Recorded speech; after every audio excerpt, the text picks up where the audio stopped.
Детални урбанистички планови за оживување на селата и традиционалните вредности се мерките од програмата за финансиска поддршка на земјоделството, за кои општините ќе може да бараат средства за реализација на проекти со кои ќе се подобри животот на граѓаните во руралните средини. Градоначелниците на општините од Истокот веќе со подготвени проекти со кои од оваа програма ќе аплицираат за средства.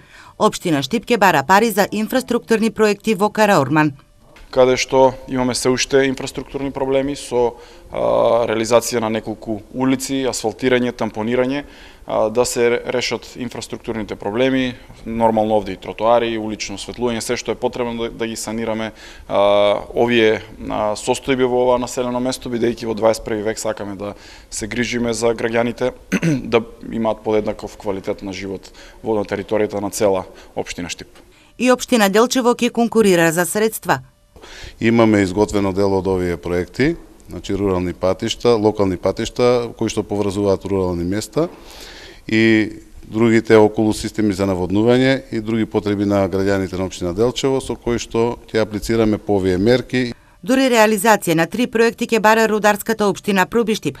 Една црна точка можам да кажам патниот правец Пробиштип село Стрмош, кој што со години наназад е доста руиниран. Планот е да аплицираме доколку ги добиеме средствата да го ревитализираме комплетно.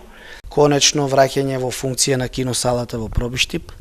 Меѓутоа не само како киносала, бидејќи тоа мерките практично не го дозволуваат, него тоа ќе биде еден мултимедијален центар или нов дом на култура. Ревитализација и реконструкција комплетно на спомен паркот Братство и единство во Пробиштип. Општините ги подготвуваат проектите, преостанува платежната агенција да го објави огласот за да може да конкурираат за средства.